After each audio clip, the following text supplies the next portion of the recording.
starting to jump into the Word, we have started a brand new series today. We just finished a series last Sunday about the eyes of the Lord, the eyes of the Lord. If you missed that, jump online, catch up with us for the last month. But we're starting a new series today called The Big Five. The Big Five. And I'm going to do my very, very best. Over the next 5 Sundays, I wanted to challenge myself and do something different. I'm going to try to answer the top 5 questions every human is asking. There's 5 questions that I believe every human being is asking. Atheist and Christian alike. New believer, been serving Jesus for 50 years. Questions that we have. But I believe there's these 5 questions that I'm calling the Big Five that every human being is asking. And I believe that God answered them. God is not trying to sidestep your questions. God's not trying to avoid your hard questions. God is going to answer them. And he answers them in his Word, in the Bible. God answers these 5 questions. So today, we're going to start this new series called The Big Five, and I'm going to take the next 5 Sundays answering these 5 questions one by one to the best of my ability. I figured we might as well just start in the most popular one and the one everybody wants to know. And today, I'm going to do my very best to answer the question, why do bad things happen to good people? Why does pain and suffering happen? This question is the number one question on why atheists will not believe in a God that will allow evil to happen to good people. This question is not just wrestled with by believers. This question is wrestled with by every human on this planet that is asking, why does pain and suffering happen? Why do bad things happen to good people? I love this quote, and I think it's where a lot of humans land. God is all-powerful. God is good. There is evil in the world. Pick 2.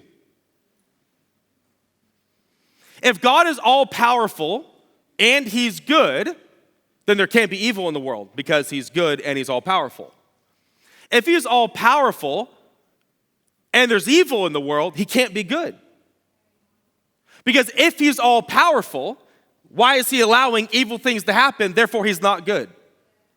Maybe he is good, and there's evil in the world, but that means he's not all-powerful because he's good. So you have to pick 2. This is most of the humans' response to pain, that those 3 things are all true, but we're only allowed to pick 2 of them. Unfortunately, for those of us that call ourselves believers in this room, we believe all 3 of those things are true. God is all-powerful. God is good, and there is evil in the world. So how do we psychologically, emotionally, theologically wrestle with that God is all-powerful? We believe he's good, and there's evil in the world. We have to wrestle with these 3 truths simultaneously. We have an interesting relationship with pain, though, don't we? We are okay with pain that we choose. I have a lot of tattoos, and I will continue to get more. I'm doing my shins right now. It does not feel good. But I chose that pain, so I'm okay with it. Marathon runners, not I. I have no friends that run long 30-mile marathons. That's incredibly painful, but they chose it. Surgeries to fix the back, to fix an ankle, leg, are incredibly painful, but we're okay if we chose it. Why? Because we know the pain that we choose, there's a purpose on the other side, so we're okay with it. I'm okay with the pain of tattooing because I want what comes from it. I'm okay with the pain of a marathon because I know what comes from it. We're somewhat okay with chosen pain. We're somewhat okay with deserved pain. Well, I did this and I got that. That makes sense. I cheated, I stole, I this, I that. Okay, the pain that I received, I deserve, so I'm okay with that. What we're not okay with is unwanted and furthermore, undeserved pain. It's interesting, even from a 3-year-old psychological state, when you cut a 3-year-old in line at the park for the slide, what do they say? That's unfair. Even from a child's mindset, they already are wrestling with fair and unfair. Now, if the child left the line to get ice cream, they think it's fair that you went in their spot because I left the line, I get it. But if you cut me in line, even a 4-year-old is going to say, that's unfair. From a young age, we are wrestling with the difference between fair and unfair. But apparently, we're okay with pain if we know there's a purpose to it. There are 3 levels of pain that you and I are all dealing with. Number 1 is moral pain. Rape, abuse, sexual abuse, assault, moral pain from human to human that we all are dealing with. Second, there is natural pain. 30,000 people dying in an earthquake, tsunamis, disease, pestilence, natural pain. We're also dealing with supernatural pain. That there is an individual named Satan or the devil or the accuser, whatever you call him, that if you follow Jesus, he hates you and does not want you to succeed in this life. So we're not just dealing with moral pain, we're not just dealing with natural pain, we're dealing with supernatural pain. And there's these 3 levels of pain and suffering that every one of you in this room are dealing with. And the reality is, unless you're four-year-old in this room, which why would you be here? There's Rose Kids down the road. But down the, they're in a couple buildings down the road. Every one of you in this room have or will experience pain. What authors call the dark night of the soul. Every one of you in this room have or will experience a dark night of the soul. From Calvinist to atheist, from Arminianism to Catholic, to Presbyterian to charismatic, to believer to non-believer, no human is going to escape the touch of life. And if you haven't yet, and you're like 22, you're like, man, my life has been the best, stick around for a bit. Now, I'm not a doomsday preacher whatsoever, but like life is coming. Whether it's moral pain, natural pain, supernatural pain, personal pain, relational pain, friend pain, we all have at some point asked the question, where was God? I think some of us, are like, when unbelievers go through pain, we're like, well, that's because they don't serve God. But what happens when the holiest of holies, the saints of the saints, experience the same pain that those aren't serving God do? I'm okay with people out there that hate God. No wonder they're going through stuff because they're not serving the Lord. What about those who are serving the Lord with all of their heart that are experiencing the deepest of pain? And we want to ask, where's God? And why does all this stuff happen? What are we dealing with? What are we experiencing? What I would like to say, life outside the garden. That's what we're dealing with. Life outside the garden. Do you know why it's so difficult for humans to process death? It's because we were made to live forever. And it's something we can't psychologically process because we weren't meant to. We were meant to live forever in the garden, eating of the tree of life. To live forever, to live with God, harmony, not only with God, but with each other forever. And the result of us following the serpent and making decisions that God did not want us to make, now what all of us are experiencing in this world is life outside the garden. Knowing one day we will go back to the garden.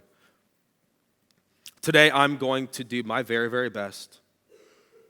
I probably spent 50 hours on this sermon, thinking, praying, reading, read multiple books this week, to give you the answer. Why does God allow pain and suffering to happen? And I'm going to answer it next week. See you later.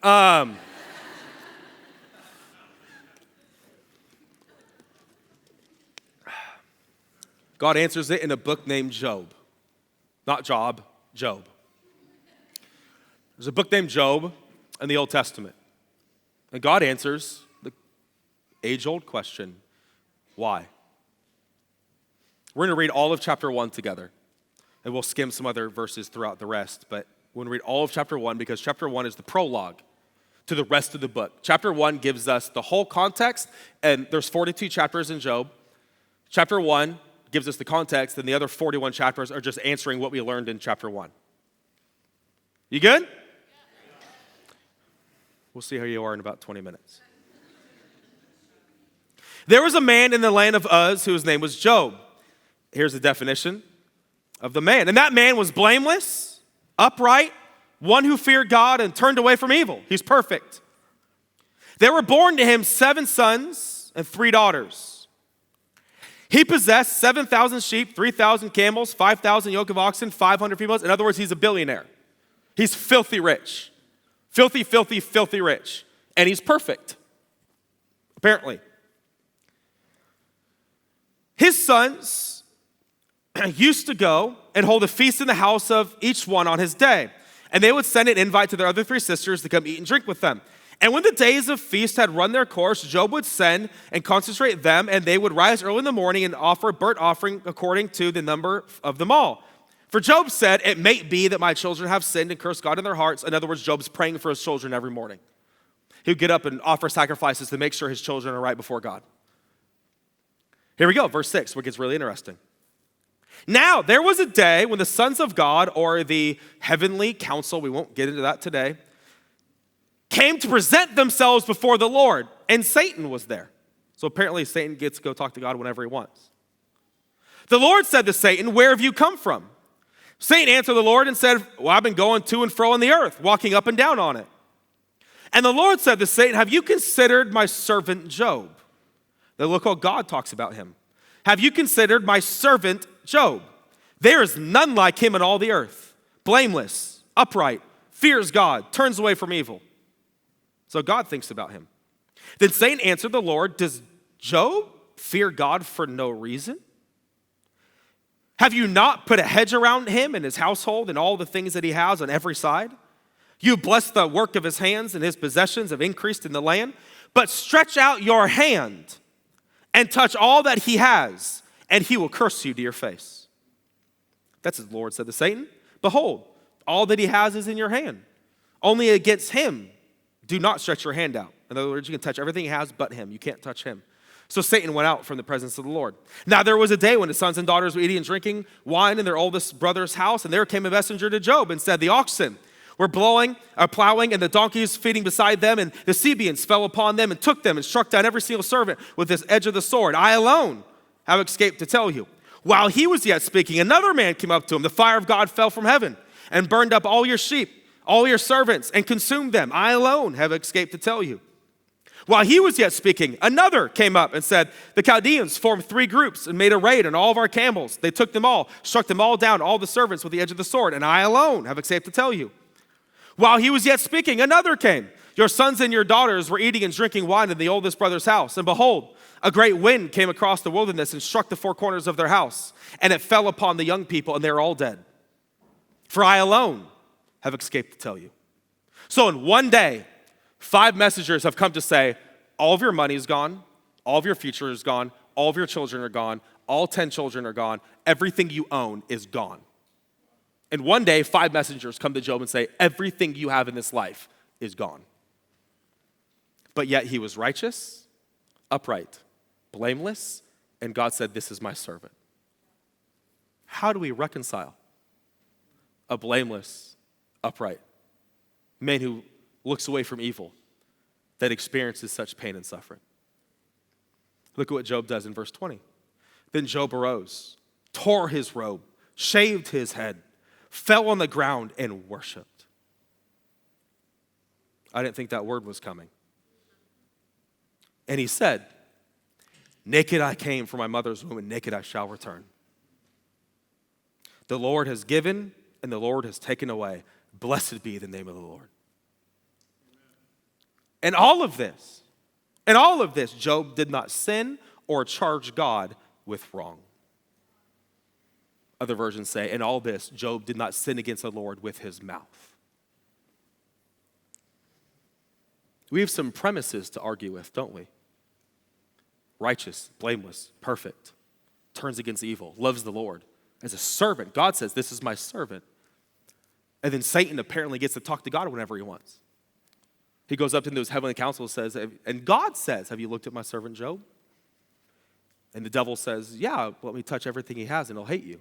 And God says, go for it. But you can't touch him. And he loses 10 children, all of his money, his business, everything. And the end of the chapter, he says, and Job fell on the floor and worshiped. And said, the Lord gives and the Lord takes, and blessed be the name of the Lord. How how could a man say, blessed be the name of the Lord? And how could you and I get there to still bless the name of the Lord when you think he's the one that took everything from you? How do we deal with life outside the garden? Here's my 5 ways. I'm going to give you my 50-hour study time on the 42 chapters of Job. Because what is Job? It's God's wisdom on pain and suffering. It's God's wisdom on pain and suffering, and answering the question, why? Here's 5 observations from the book of Job. Number 1, pain and suffering reveals your relationship with God. Pain and suffering reveal your relationship with God. Look at the premise of the opening of the story. God says, that's my servant, blameless, righteous, perfect, turns from evil, loves me. Look what the devil does. Satan says, do you think it's for nothing? Don't you know why Job serves you? You've blessed everything he has. He has 10 children. He's a billionaire. What do you mean? You think it's for no reason? Then Satan says, touch everything he has, and he'll curse you to your face. Do you know what's interesting? In Genesis, the devil comes to man and talks about how bad God is. In Job, the devil goes to God and talks about how bad man is. The devil's goal daily is to tell God that you don't love him and to tell man God doesn't love us. Genesis, he comes to us. God is bad. He didn't give you everything. He goes to God. They only love you because what you give them. This is his premise. He'll touch everything. He'll curse you to your face. And God says, okay, go ahead. Touch everything he has but him. And then later he does touch him because he has boils all over. Pain and suffering reveal if you have a contract with God or a covenant with God. Contract. Well, I'm in. But if you touch me and my kids and my home and my money and my business, I'm out. This is my contract. Pain and suffering reveal if you have a signed contract with God or if you have a signed covenant with God. God, I'm in no matter what. I'm in for you. I don't need your stuff. I'm in for you. And the devil says he's only in because of what he has. Come on, God, that's stupid. You know why he serves you. Take it all away and see what he does. The devil says he'll curse you to your face. And what does he do in verse 22? He bowed down and worshiped and said, the Lord, blessed be the name of the Lord.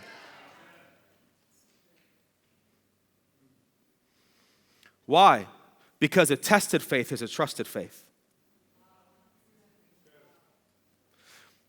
If you won't allow God to test your faith, he may not trust your faith. That's why he says to the devil, you may test him. Have you heard this quote, this age-old quote? The same sun that hardens the mud melts the snow. It's not the sun's fault that melts or hardens. It's the object that lets the sun do different things. The same sun that melts the snow is the same sun that hardens the mud. I would submit to you the same pain that melts someone's heart is the same pain that hardens the other. I've met people that their heart is so soft toward God because of what they went through. I've met others that hate God and everything about him because of the pain they went through. And the quote may say, it's not the pain's job to make you into what you're going to become. It's what we choose while the pain is on us or the sun is on us, if our heart melts or if it gets hardened. Because pain will either lead you farther away from God or closer to him. Pain reveals, suffering reveals if you have a contract with God or a covenant with God. But this is what's wild. Is God has so much confidence in Job that he says, I know why he loves me. Touch everything he has. I want God to have the same confidence in my love that he had in Job's. Because pain and suffering, what it does is it reveals why our motives are here on why we serve God. Either we have a contract with him. If you do this, I'll do this. Or I'm in no matter what. Number 2. Pain and suffering, God's wisdom would say, your choice of friends matter in times of pain and suffering. The book of Job is 42 chapters long. It's 42 chapters long. Chapter 1 is the prologue. It's just describing what happens. Chapter 2, the beginning is the end of the prologue. From the end of chapter 2 to chapter 38, that's 35 and a half chapters. Do you know what it's all about? Job and his moron friends talking. If you want to read about the stupidest humans ever born, read about Eliphaz, Bildad, and Zophar. The three morons that come to Job who are his best friends. This is what got me when I'm studying this book. Okay, God, this is your cosmic theological answer to why pain and suffering happens. And 38 of the 42 chapters are friends talking to each other. Okay, I'm going to have a man write a book that will be read by millions and billions of people for thousands of years. And it's my book to answer why suffering happens. You know what I'm going to do? I'm going to let 92% of the book be how friends talk to each other about me. Friend, I want to remind you today, God is listening to when you and your friends talk about him. 38 chapters of the 42 are friends talking to each other. Stupid friends. They're the worst. They're the worst. One chapter, Job says, you guys are so smart, I think wisdom is going to die when you guys die. Like making fun of him. Like, Job at one point tells his friends, darkness is better friends than you guys. Like, you should read the book of Job. It is hilarious what Job and his three moron friends are saying to each other. It's hilarious to me. But what? The whole book is what? God listening on how someone going through suffering talks to his friends. And you know what's crazy about them? They actually don't say super wrong things about God. Most of the things the friends say, 90% of the things the friends say, are right about God. But they were theologically right, but they were also emotionally wrong. May I say that, unfortunately, most Christians, when they respond to other people's pain, are theologically right and emotionally wrong. Like, after the miscarriage, or after the funeral, or after the divorce, oh, God's still good. Yeah, thank you for that. That fixed everything. You're right. Thank you so much, ma'am. Well, what I said is true. It was, and it was also wrong. Let us not be the Christians that are always theologically correct and emotionally wrong. While our friends are going through deep pain. Why? Because, listen to me, your mountaintops don't reveal the character of your friends. The valleys do. Wait till you go through hell and back and see what kind of friends you have. Do you know why? Because friends have the opportunity to make your storm worse or better. You know it's possible to make decisions in storms that make storms worse? And that when the storm ends, the decisions you made in the storm remain? Why? Because many of us are making bad decisions about our life because of the friends we've chosen. Listen, when you have your dark night of the soul, I hope you have the right friends. 38 of the 42 chapters are about how friends talk to each other about God. And the book wants us to know he's listening. He's there. Listening that during times of pain, suffering, what friends we have and what we talk about when it comes to God. Now, some of you are like, hey, where's the answer? I'm getting there. Number 3, third observation of the book of Job. Our honest confession of pain and suffering doesn't offend God. Our honest confession of pain and suffering don't offend God. Look at chapter 3, what Job says to God. Let the day perish on which I was born. And the night that said, a man is conceived, let that day be darkness. May God above it not seek it, nor light shine upon it. Let gloom and deep darkness claim it. He goes on to say, behold, I wish my mom was barren on that night. Hello? He goes on to say, I wish my mom was barren. I wish I would have never been born. Later in chapter 9, he tells God, darkness and despair are better than you. And I don't have time to read all 40 chapters to you, but go read it. Job says the wildest stuff to God.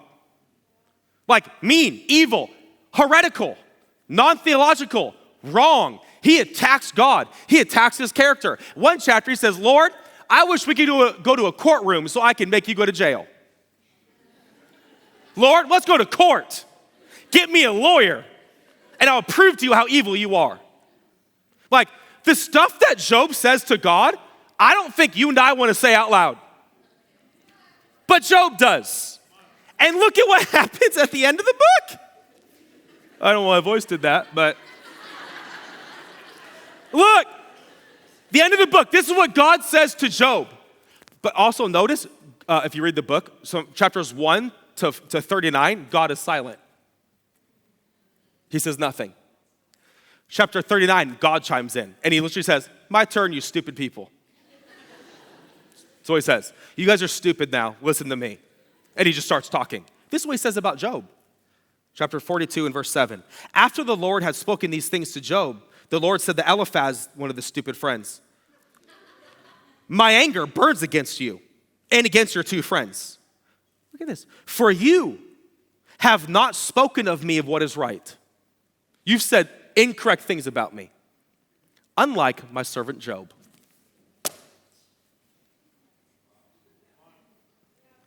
God, I thought you've been paying attention for the last 40 chapters.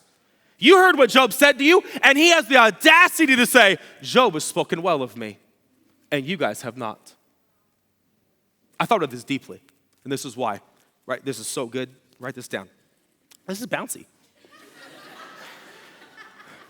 Job said wrong things about God, but he said it to God. His friends said right things about God, but said it to each other. God does not mind what you have to say. He just wants you to say it to him.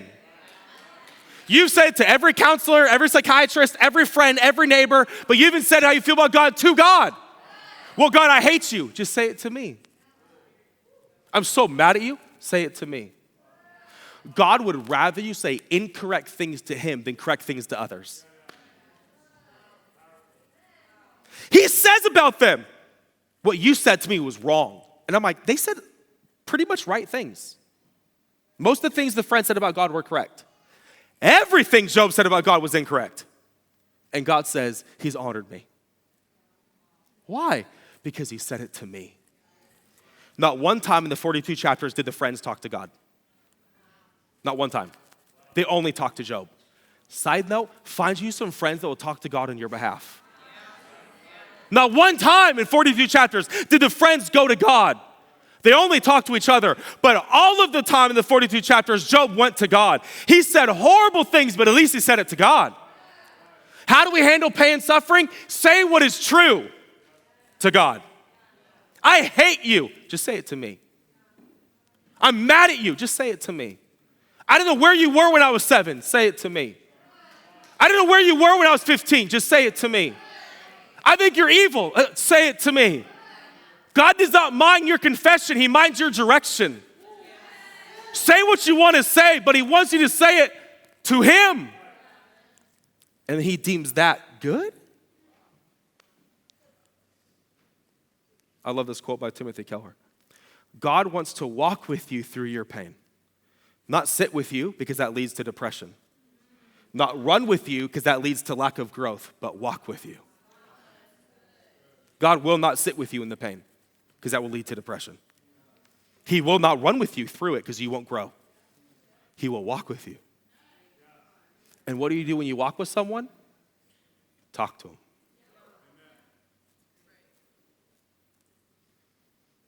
Our favorite, Dr. A.J. Sabota. Prayer is not where we go to escape reality. It's where we go to face it.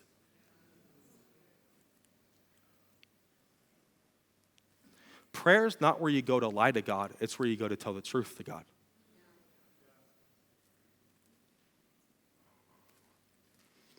So, Pastor, where's the answer? I'm getting there. Number 4. This is where I answer it. Are you ready? This is God's answer on why pain and suffering happen to good people. Number 4. Because God's goodness is beyond my definition of what's good.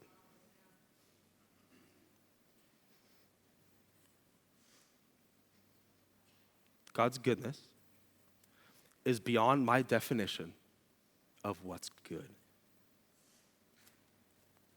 So, Pastor, what's the answer to why does pain and suffering happen? The answer is, you'll never know. And now you're like, cool, cop out. Let me finish. You'll never know. Never. You'll never, ever, ever know. Do you know why? Because we don't need answers, we need his presence. Do you know why? Because God knows even if he told you why, it wouldn't suffice. Even if God sat you down right now, was like, let me tell you why that happened when you were 8. It wouldn't be enough for you. Because he knows deep down, I don't need understanding, I need him. Do you know what the answer to the book is? God doesn't give understanding, he gives himself. Now, before you're like, cute sermon, you don't understand. If you want to go blow by blow through pain, let's do it. My sister drank herself to death in her apartment in August. Julia's dad's been in prison our entire marriage. My pastor died of ALS out of nowhere. I've sat in too many rooms with women who have had 7, 8, 12 miscarriages and can't get pregnant and don't know why God is punishing them. I sat with Solomon as he breathed his last breath. Walked with Jake and Katie as they lost their baby at 22 weeks. I had my best friend in 8th grade committed suicide. If you were to go down the list, we can go down the list on how chapter 1, verse 22 is even possible for someone to say, blessed be the name of the Lord. How?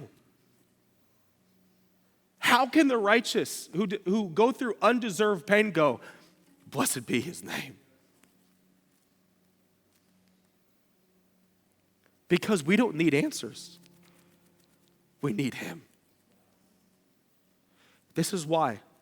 Because the book of Job is not about a book of suffering. It's a book about sufferers. Man, that's good. As I'm studying this book, I'm like, this doesn't answer the question on suffering.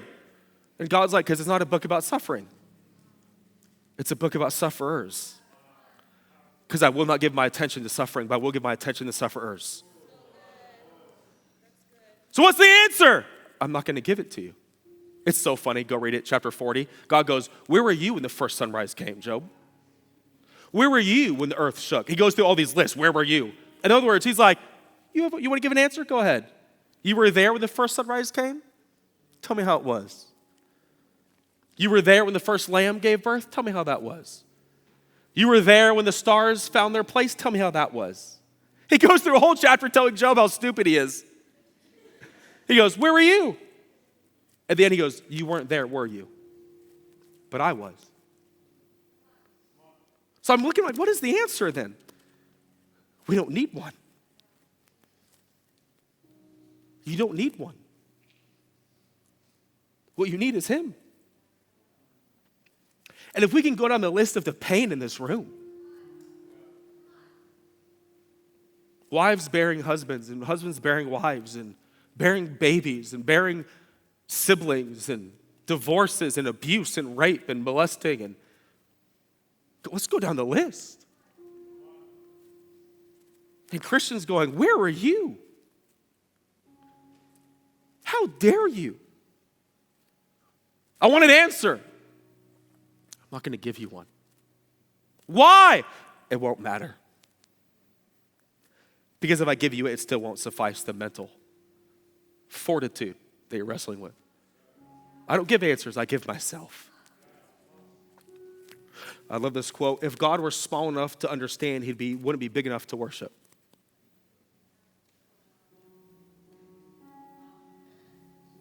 If God was small enough to understand, he wouldn't be big enough to worship.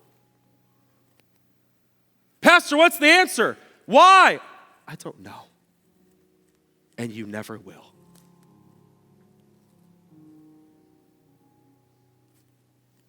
You won't. But what you will get is him. And his presence and his goodness. Why? Because Solomon changed my life. I'm getting a tattoo for him next week, and you didn't even know that. I'm watching a man who's 30, married with a 2-year-old, breathe his last breath when I was with him. In utter peace.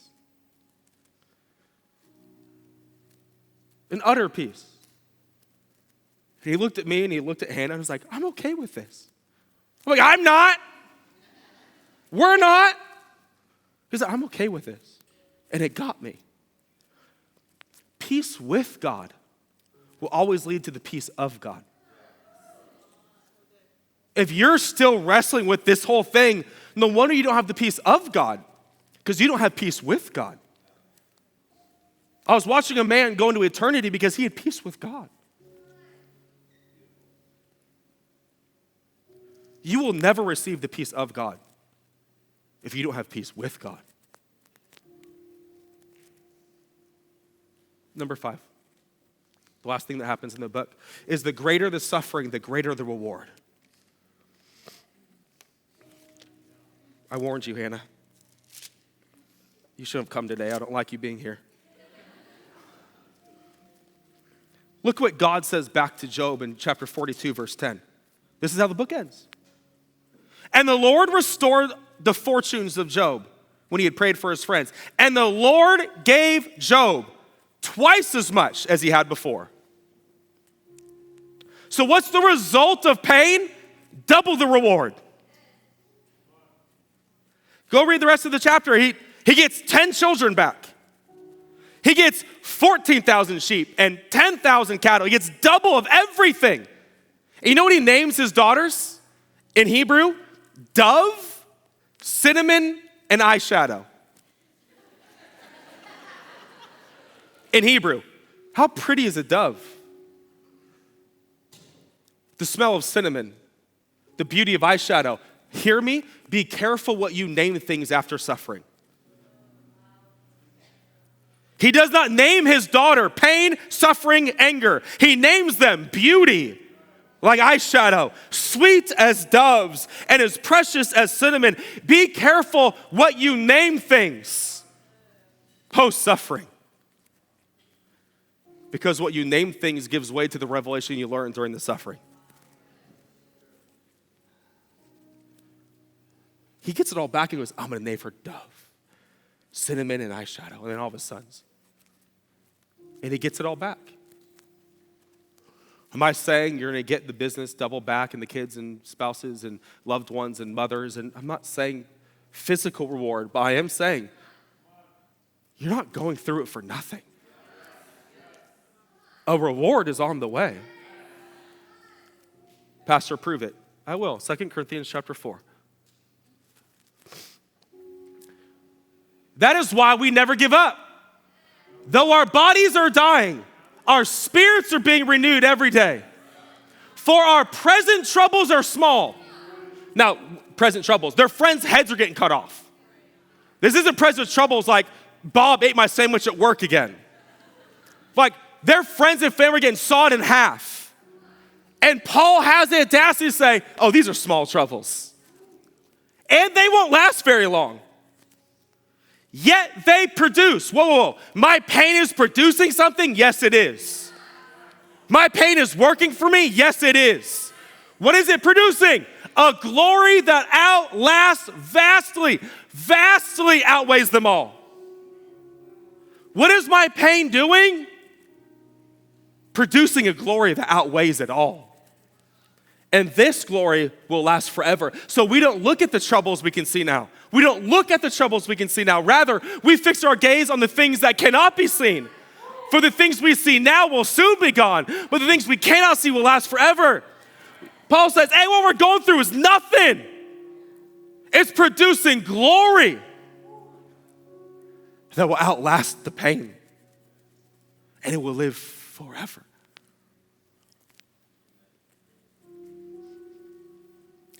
You didn't go through that at 9 for nothing. You didn't bury your brother for nothing. You didn't experience that abuse for nothing. It's being turned into glory that weighs more than the pain.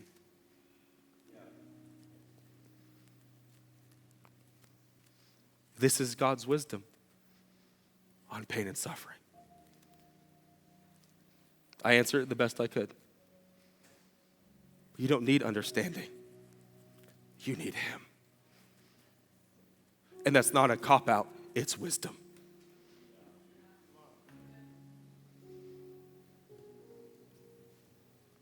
As everyone is losing it.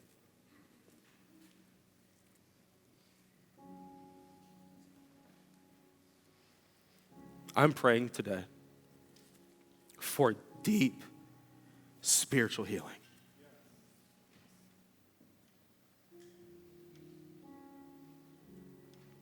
Because many of us feel like we're Job. What did I do? I didn't deserve this. I said that to God as my dad was dying of cancer. I don't deserve this. What did I do? I said that to God as we buried one of our best friend's 3-month-old baby. I don't deserve this. I said that as Jack died. I don't deserve this. I said it as Solomon died. I said it to Jake and Katie. Why? I need an answer. God's like, I don't have one for you. So what do I get? Me. I'll be closer than a brother. I'll be closer than the air in your lungs. What do I get from it? Glory. That weighs more than what you went through.